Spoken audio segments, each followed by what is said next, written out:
Today we're joined by return guest Jeff Rasley.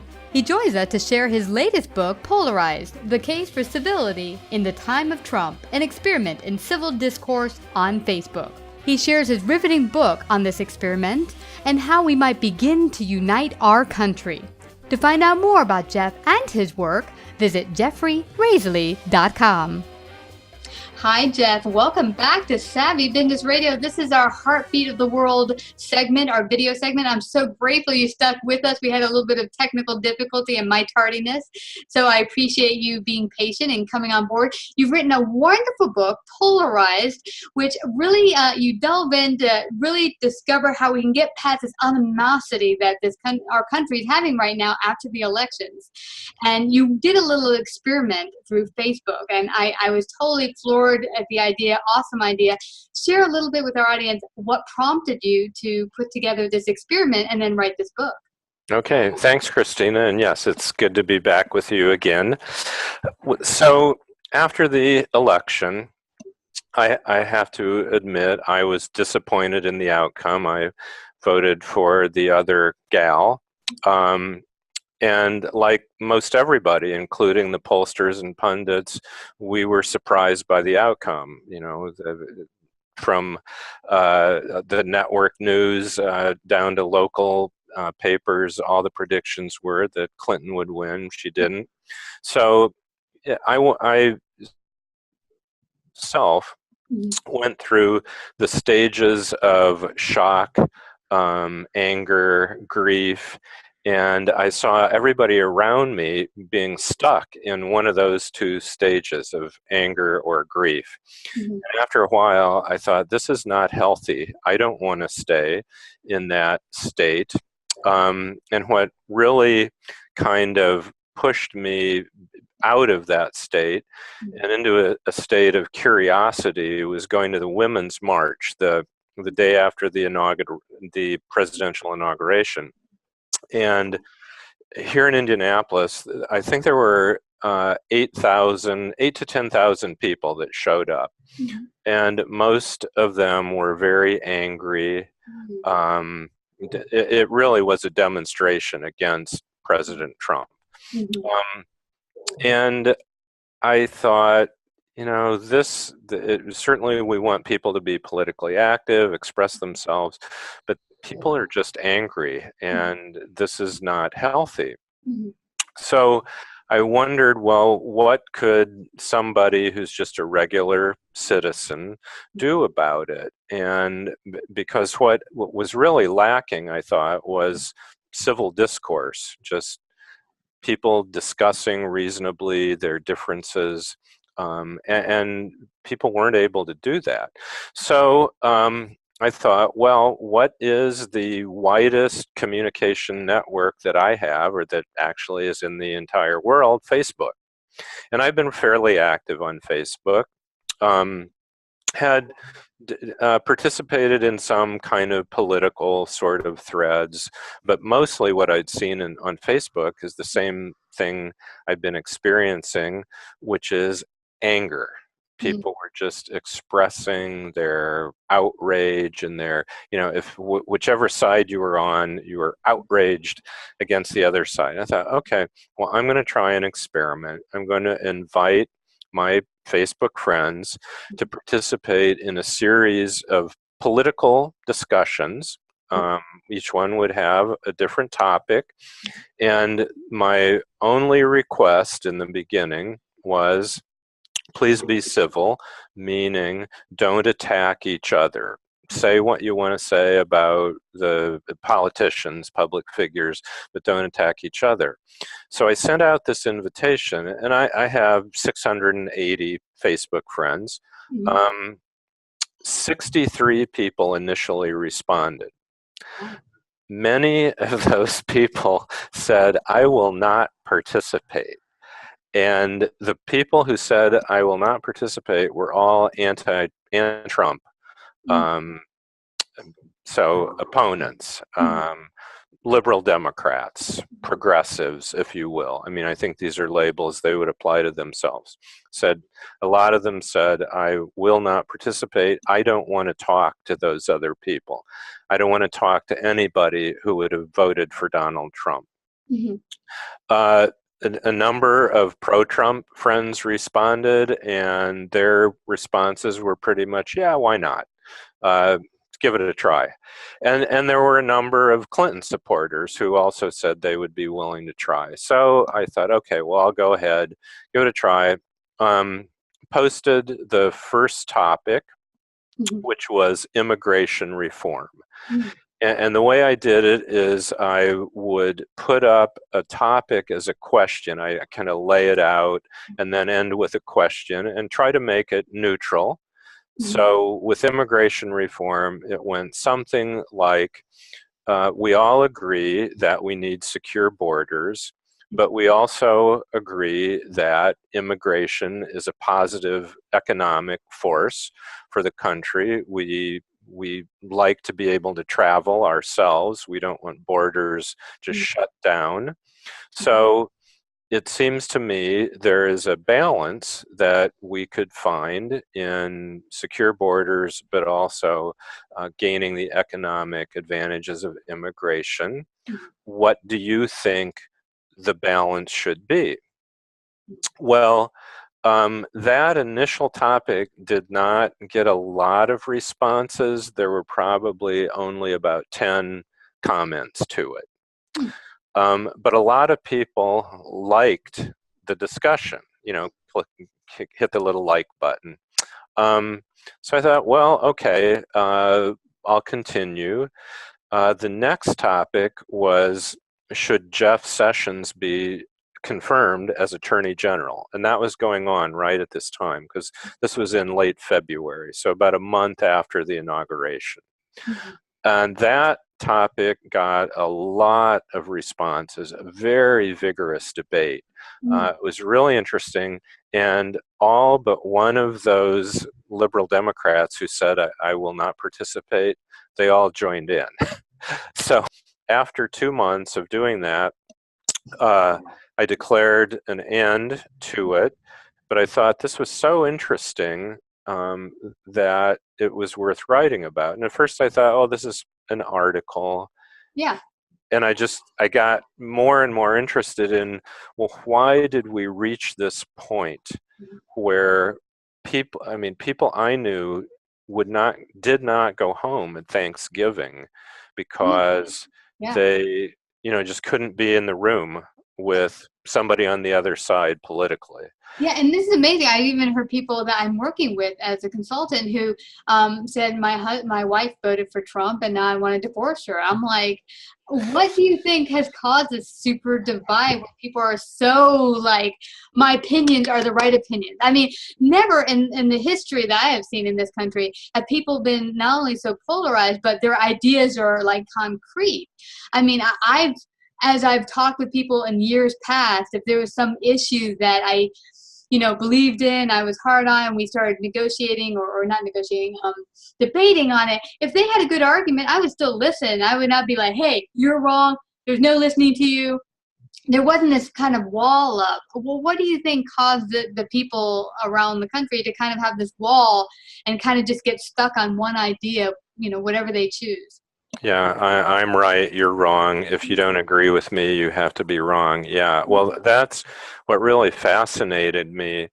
Why did we get to this point? So I decided I didn't want to just write an article describing my experiment on Facebook. I wanted to really delve into why did we get to the point where I felt this need to ask people to be civil and to require that they remain civil through these discussions. So I did a lot of reading, and there's been a number of scholarly articles which have, their statistical studies about polarization. And what my conclusion is, based on the research I did, it actually goes back to the Nixon era. And the modern kind of very passionate political polarization goes all the way back to the 70s. And I think that it's a different era than the civil rights era, which was very polarizing, the Vietnam era, very polarizing, but that ended. And then it's been slowly building. I mean, Vietnam and civil rights were at least, if not even more polarizing than the situation we're in now. And of course, it was very much generational. And this is to some extent generational because millennials tend to statistically be more anti-Trump than pro-Trump, but it's cross-generational because I have 80-year-old friends who are as polarized as millennials. But anyway, so this trend has been increasing, and various pollsters have tracked it, and it sort of began an uptick during Obama. His presidency was fairly polarizing. Some people would say that's because it brought out the innate racism in a lot of Americans who wouldn't necessarily admit or even be consciously racist, but the first black president. And in some ways, that's not surprising. That was such a huge, in some ways, really surprising event. How many people would have guessed a few years before he was elected we would have a black president at this point in our history? But anyway, so there was that. But then what really accelerated it was the way that Trump ran his campaign. His primary campaign was it involved a lot of personal attacks. He came up with all these nicknames for his opponent. There was Low Energy Jeb, Lion Ted, Little Marco. And then after he won the primaries, Can I ask you something? Hasn't that always been the case in mudslinging, kind of a political thing with politicians to mudsling and talk dirty about your opponents? Has that always kind of been a thing, or not really? More elevated, maybe. It has to some extent, and it's varied throughout history. Like one of the dirtiest campaigns ever was the Lincoln versus Douglas. Really? Douglas called Lincoln an ape. Lincoln called him a homunculus. So that was a very dirty campaign. We like to think of Honest Abe as such a good guy, but George H.W. Bush, who most of us think of as an extremely ethical gentleman, used the Willie Horton ad. That was thought of, that's kind of dirty because you're implying that Michael Dukakis intentionally let this murderer out of prison. That was considered dirty. Now compare that to talking about the size of your opponent's sex organ, which went on in the Republican primary debates. We just haven't seen that until this campaign. And so Trump set a tone of this personal attacking. And because of that, people reacted very personally. If you were for him, you were kind of like, yeah, go. And the whole, the chants of lock her up at rallies, that's nothing like that has been done in the modern era where you're, demanding that your opponent be locked up. Can I ask you something? Do you think any part of leading up to the elections that the media played a part in kind of drilling up people's emotions in it? Because watching all the different what do you call them, debates, and then the lead up to it, kind of the drama of it played out on the news kind of also built up my emotions. Do you think that played a part in the way people reacted to everything? Very much, very much. First of all, the polarization that's been building up is not it's not the entire fault of politicians. The media shares a tremendous blame, as do political action committees that run these dirty ads. And what we've developed, this polarized cable TV. You know, liberals watch MSNBC, conservatives watch Fox News, and these people, depending on which is your favorite news source, you live in a different world.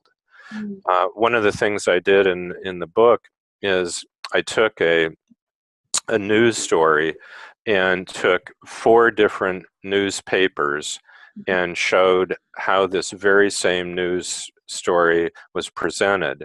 And there was a conservative view, which was completely the reporting, not editorializing or opinion. The reporting of the facts were completely different than the liberal view. That doesn't make sense to me, though, because if you're a real reporter, shouldn't facts not be biased? Shouldn't it just be the fact without kind of a left-leaning or right-leaning? Yeah, but it's not anymore. I mean, I consume a lot of news. I grew up in a newspaper family, so it's just been part of my life. And so I watch all sorts of different stations and radio, and I get an alt-right newsletter, the extreme, sort of crazy right-wing, and I get various left-wing publications too, because I want to see how the world is understood by the extremes as well as everything in between. And if you watch MSNBC and you watch Fox, because they are responsible news organizations, you will get essentially the same important facts. But in terms of any interpretation, if there's any interpretation allowed, which they do constantly, it's completely different. And so you have people who are inclined to support Trump for whatever reasons. They like his policies, they like him, they're just Republicans, whatever. And then these people are watching Fox News. And then you have Clinton supporters who are watching MSNBC. And so not only are you, responding to the fight between the politicians, and because Clinton eventually became she may not have quite gotten to the name-calling level of Trump, but she was certainly, focusing on what she called his unfitness to be president, focusing very much on his person. And her campaign, she actually made a strategic decision during the campaign. Her campaign, initially, their plan was, we will focus on policy, because she's sort of a policy wonk. That's her strong suit. She decided to change that strategy and make the focus of her campaign personal attacks on Donald Trump. So basically, he's in the mud, I'm going to get right down there with him. And so that exacerbated it. But then at the same time, you have these media silos that people are living in. And so if you're living in a Fox News Trump supporting silo and you encounter somebody living in a liberal Democrat Clinton supporting silo, your realities are different. And may I cut in there real quick, because I have friends all over the world, and it's funny when they tell me their perspective of what's going on here, and it's totally different than sometimes even the right or left or even the middle. And I'm like, whoa. So it's interesting stepping outside the box and seeing that people who aren't even living here have sometimes a totally different perspective of Clinton, Trump, and everything. And it's very interesting. And I think what you're doing, kind of getting the flavor for all sides, whether really super alt left or alt right or in between, gives you a better flavor of what's going on in the country than just getting involved into what do they call it? A chamber where you're only listening. Yeah, like a sounding chamber, or a bell jar. Yeah, exactly. Silo, yeah.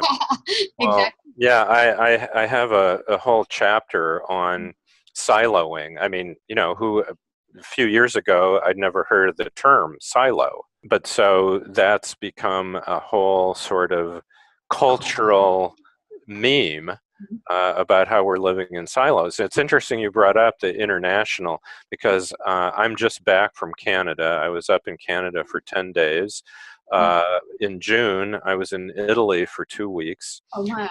And so, of course, I was very interested in talking to people. And the most common response I got about what do you think about what's going on in America? What do you think about Donald Trump? Is it scares me. That's what they said. Yeah. Yeah, it scares me. Everything in America, everybody's mad at each other. We are now perceived as a very disunited country. Which is dangerous. Yeah. And It's not a good thing for everyone to see us as a hateful bunch screaming at each other. How do you see from doing this experiment that we can start to come out of it? I think you showed us how. For one, you laid out the rules in your experiment and you said no calling each other's name and being mean, and they actually followed it. Now, how do we get the entire populace to do that? Well, I think there is a growing realization that we've reached a point where this polarization is dangerous. The shooting at the Republican baseball practice, there was this moment where a lot of people, politicians, media people said, okay, wait, this guy, this was an attempted political assassination. He was so angry, he just wanted to kill Republicans. That got some attention. Senator Orrin Hatch, kind of a pillar of the Republican conservatives, wrote an editorial for Time magazine. He said, this has gone too far. And he said, and we politicians and I personally have to take some of the blame because we've become so polarized. He said, it hasn't been this way. He said, I used to work with Ted Kennedy routinely to get bipartisan support for legislation. We disagreed ideologically on many issues, but when it came to solving problems, we could often find common ground because our basic values were the same. And which is how I started out the experiment, by saying, okay, first topic, immigration. Don't we all agree? I mean, who would say, oh, we should just have completely open borders, anybody could come in? Well, only crazy people. But we also all agree that immigration is on balance a good thing. It's just a matter of having it properly controlled. And there are certain people we'd like to welcome. There are certain people we don't want in. And nobody disagrees. No reasonable person disagrees with that. So why is this so hard? Why for 10 years has the Congress been talking about immigration reform and they can't do it? It's because they're totally polarized. So we've, one commenter, after the experiment ended, I have occasionally, like maybe once every few weeks, put up another thread, and more people have joined in. So the number of people that are participating is now more like about 75. And 2 people started doing this on their own. So there's a good, when you ask what can we do, there's a little grassroots thing we can all do. We can all do this. We can all just try to be consciously more civil, and we can invite other people to engage in political discussions civilly. So what I'm hearing from you, though, that really getting started to opening up the dialogue, but now where do people get their information from? Do you know, being a really into news and following it all your life, is there any place that we can get our news that's more balanced today, that we could really keep up to date on things, but not have it being super hyped up with spin and more left, more right, whatever? Do you have about that? Yeah, I do. I think that on TV, the traditional 3 networks, ABC, NBC, CBS, and PBS, I think they still do. I think they always have, and they still do a very good job, not perfect, but really a good job of trying to be objective, trying to be balanced. CNN used to be, it's not anymore. CNN and MSNBC are pretty much the same. Uh, CNN has a clear leftist slant. On radio, I think NPR does a very good job of giving balanced news. In terms of newspapers, I think the major newspapers still do a pretty good job on their straight news. Their editorial slants are really strong. I mean, Donald Trump has, brought out the passion on the editorial page like nobody since maybe Richard Nixon. But I think the major newspapers on just their straight journalism, there's plenty of opportunities, media, to get objective news, but people like being agreed with. They like, if you're a conservative, it makes you feel good to see not just the facts, but to have a so-called journalist telling you that you're right. And exactly the same thing on the other side with MSNBC. And as long as we're going to continue doing that, just wanting our own prejudices stoked, that the polarization will continue. Because how can you, if you are convinced that you're right, the other person is so wrong, they're not even living in the same reality you are, then and that's why I think a grassroots kind of movement where just us regular folks decide we're not going to do that. We're going to be civil. I love that. I love that, Jeff. And we had a guy that came on a couple months ago that said he was really troubled by all the news, some of the slanted news. And he said, I heard certain things during the debate and such. And I started to look up some of the things. And one thing was mentioned during one of the debates where it talked something about the CIA or something. So I went to the CIA's website and looked up what they were talking about. And guess what? I found it myself. The source at the CIA. And I thought, what about that? In the age of technology, we have this handy dandy internet in front of us where we can go anywhere on the internet and find information. I thought, how cool is that he took the time to do that? And I think more of us can, if we're passionate about something and we hear some story and we want to check it out, that I don't think it's that hard today for us to be our own journalist, as it were, and kind of find out the sources and discover if what we're hearing is accurate or not. Well, that's true. And something that was really interesting and I was happy with during our discussion threads is people would post links to articles to support their argument. And yeah, you're right. Now, some of them you have to be careful because, for example, I got fooled myself just a couple of weeks ago. I saw a story a friend sent me that Jimmy Carter died. And I clicked on the link and it looked like, I didn't recognize the name, but it was something like, the Daily News. I mean, something that sounded very straight, legitimate. Read the article. It announces Jimmy Carter has died. He was working on a Habitat for Humanity house up in Ottawa, Canada, collapsed and died. And then there was kind of, sort of editorializing about what a great guy he was. So I posted that. I would have believed it too.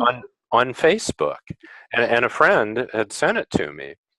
So and several people, comment, oh, rest in peace, Jimmy. And I had worked for Habitat for Humanity myself. So there was, kind of a heartfelt connection there. And I had heard, because I was in Canada at the time, that he was in Canada working on a habitat project in Ottawa. So I knew that was true. Well, so then after a few comments, one friend said, did you look at the date of that story? And I thought, well, no, I just assumed it was today. I go back, the date was January 1st, 2017. And then somebody else posted, this is fake news. Yeah, you're right. We can all be our own journalists, but we also have to, like journalists, be careful of our sources. Absolutely. This has been fantastic. Where can people get a copy of your book, Polarized? They can get it on Amazon, should be able to order it at any bookstore. I have a website, which is my full name, Jeffrey, Jeffrey, Rasley, Rasley.com. My books are all listed on my website. This is actually my 10th book, and it was a different direction for me. And part of it was sort of healing, therapy, getting over my own angst about how the election turned out. But also, I'm glad to see you agree. There's an important message there. Absolutely. We need to start healing this divide. Yeah. And that's part of the reason why this whole series came to be as well. I'm really, really hoping that after they hear our interview, after they read your book, and after they hear other guests that come on the show, that they begin to realize that we're all not all that different. That regardless of what side of the party or politics you fall on, that we all do want the same things. We want a loving family. We want to be loved. We want to be prosperous, have a great life, and we can all do that if we stop fighting and start trying to look at what brings us, what unites us, what's the same, what do we all want, and work together to get that.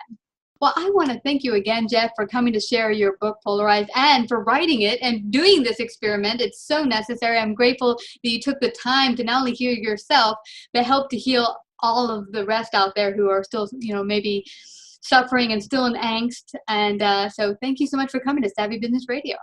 Thank you for having me, Christine. I hope we'll do it again. Gotcha.